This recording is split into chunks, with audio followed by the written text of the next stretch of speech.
Have you ever walked into a room after it's been closed up for a few days and felt like the air was just heavy? Maybe you've noticed a slight headache after unboxing new furniture or lingering smells from a recent renovation. Most of us think that once we close our front doors, we're safe from the smog and pollution of the outside world. But the truth is actually a bit more startling. According to the EPA, indoor air can be 2 to 5 times more polluted than outdoor air. We're talking about invisible gases from our carpets, our cleaning products, and even the paint on our walls. But here's the good news. You don't need a $1,000 electronic filter to fix it. Decades ago, NASA did the hard work for us. Deu alugando para formas de manter astronautas saudáveis em space stations e descobriram que certas plantas são basicamente máquinas biológicas desenhadas para limpar o ar. Today, I'm going to show you the absolute champions of that list, including the one plant that purifies air better than almost any other. We are going to look at how they work, where to put them, and more importantly, how to keep them alive so they can keep you healthy. Before we jump into the top spot, let me tell you about a mistake I made back when I first started my green therapy journey. I went to a big box store, saw a beautiful, lush plant labeled as air purifier, bought 5 of them, and put them all in my dark hallway. 2 weeks later, they were yellow, mushy, and definitely weren't purifying anything. I learned the hard way that a dying plant doesn't clean the air, it just adds to your stress. So today isn't just a list, it's a manual for success. We're starting with a plant that is nearly impossible to kill, even if you're the kind of person who forgets to water your lawn for a month. Let's talk about the snake plant, or Sansevieria. In the gardening world, we often call these the bedroom plant, and for a very specific reason. Most plants take in carbon dioxide and release oxygen during the day when they have sun. But at night, they actually flip that process. The snake plant is one of the rare exceptions that keeps producing oxygen even in the dark. NASA study showed it's incredibly efficient at removing formaldehyde, which is found in everything from plywood to paper bags. Now, here's the common mistake I see all the time at local nurseries or Home Depot. People buy these and put them in a pot with no drainage. If you see a snake plant with wrinkled leaves, your first instinct is to give it a gallon of water, right? Stop. That's usually the sign of root rot, because the soil has stayed wet for too long. Here is the finger test I want you to use. Stick your finger 2 inches into the soil. If it feels even slightly damp, walk away. This plant stores water in its thick, sword-like leaves. It's a succulent at heart. If you live in a humid area like Florida or the Gulf Coast, you might only water these once every 3 or 4 weeks. In a dry, heated home in the Midwest during winter, maybe every 2 weeks. The protector tip here is simple. It's better to let it sit in dry soil for an extra week than to water it one day too early. If you wanted to actually clean your air, wipe the leaves with a damp cloth once a month. Dust blocks the pores of the plant, and if it can't breathe, it can't filter your air. Moving on from a plant that I'm a total workhorse but often misunderstood, the peace lily. If the snake plant is the tough guy, the peace lily is the drama queen. But I mean that in the best way possible. This plant actually tells you when it's thirsty. The leaves will go completely limp and droop over the side of the pot. It looks like it's died, but give it a glass of water and 2 hours later, it's standing tall again.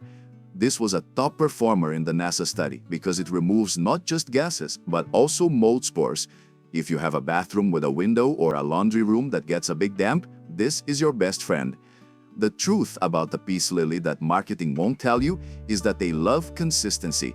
They hate cold drafts.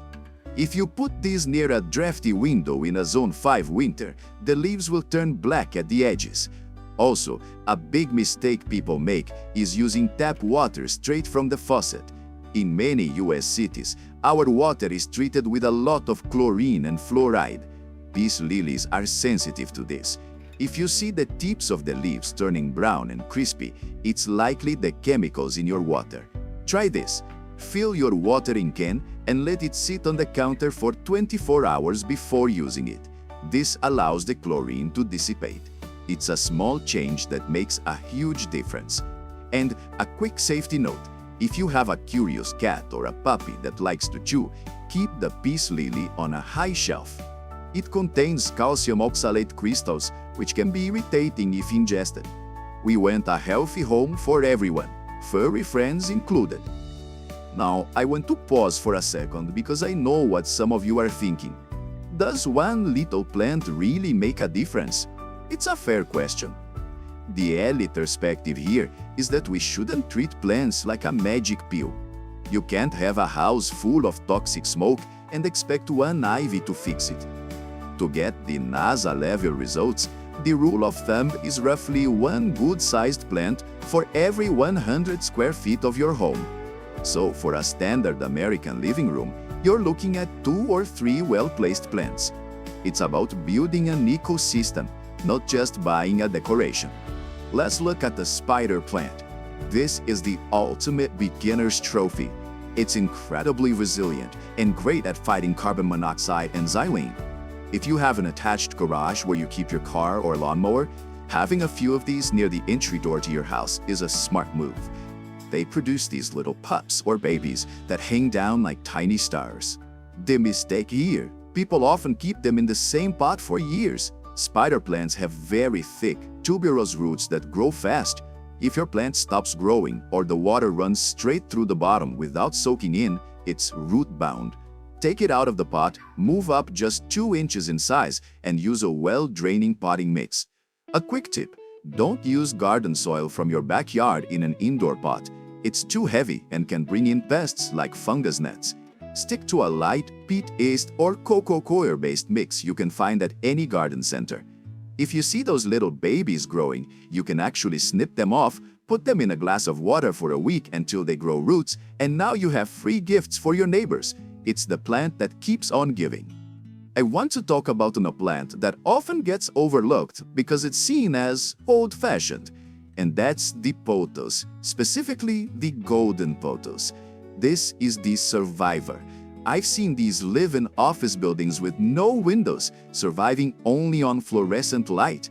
But if you want it to be an air-purifying machine, it needs just a little bit more love. It's excellent at stripping formaldehyde from the air. The blind spot with pothos at light: while it can survive in low light, its air-purifying metabolism slows down. If the leaves start to lose their yellow variegation and turn solid green, the plant is telling you, I need more light to do my job. Move it closer to an east or west-facing window. And here is a protector warning. People tend to over-fertilize these. In the winter months, especially in the northern US, your plants go into a semi-dormancy. They aren't growing much, so they don't need food. If you fertilize in December, you're just going to burn the roots. Wait until the first signs of spring to start your feeding routine. A simple, balanced liquid fertilizer at half strength once a month is all it needs. Before we get to the absolute #1 champion, let's talk about the aloe vera. Most of us keep these para burns or skincare, but it's a powerhouse for air quality too. It monitors the air para você. Se o ar na sua casa estiver altamente poluído com químicas para limpeza ou pintura, as folhas da aloe vão até desenvolver manchas marrons como um sinal de alerta. It's like a living smoke detector. A biggest mistake com aloe is the pot mistake. Aloe is top-heavy but has a shallow root system. If you put it in a tall, skinny plastic pot, it will tip over and the leaves will snap. Use a wide, heavy terracotta pot. The clay is porous, which helps the soil dry out faster. Remember, aloe is a desert plant. It hates wet feet. If the base of the plant feels mushy, you've overwatered. Take it out of the pot immediately. Let it dry on a paper towel for 2 days and repot it in fresh, dry cactus soil. It's a 7-day rescue plan that works almost every time. So, what is a plant that NASA found to be the absolute heavy hitter? It's often a tie depending on the specific toxin. But for overall effectiveness and ease of care, the chrysanthemum or mums and the gerbera daisy actually topped the lists for removing the widest range of toxins. However, those are flowering plants that aren't always easy to keep indoors year-round. So for the permanent indoor champion, we look at the English ivy. English ivy is incredible because it was found to reduce airborne fecal matter and mold. For anyone with allergies or asthma, this is a game changer. But here is the what they sell versus what happens at home realidade. English ivy loves humidity and cooler temperatures. If you put it right next to a heating vent in a dry American home during winter, it will get spider mites within a week. You'll see tiny webs and the leaves will turn dusty and gray. To prevent this, give your ivy a shower in the sink once a week to wash off any dust and pests and keep it away from direct heat sources. It loves a bright kitchen or a bathroom where it can soak up the steam from your morning shower. Let's recap what we've learned today. We've covered the oxygen king, snake plant, the mold fighter, peace lily, the CO2 scrubber, spider plant, and the living alarm, aloe vera. If you're feeling overwhelmed, don't try to buy them all at once. Start with one. Go to your local garden center this weekend and pick out one healthy snake plant. Put it in your bedroom. Give it a name if you want. I find people take better care of plants they've named. And when to be honest with you, gardening isn't about having green thumb. It's about paying attention. It's about noticing when a leaf looks a little sad or when the soil feels a little too dry. It's a relationship.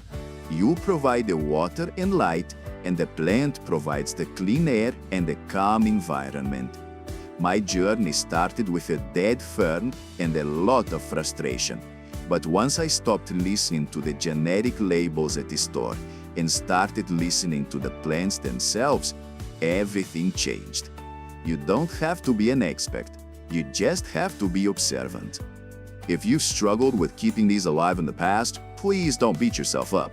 Most of the time, the plant was already stressed at the store, or you were given bad advice like water once a week. Every home is different. A house in sunny Arizona has different needs than a condo in rainy Seattle. The secret is to adapt. I'd love to hear from you in the comments. Which of these plants do you already have? Or, more importantly, which one have you struggled with the most?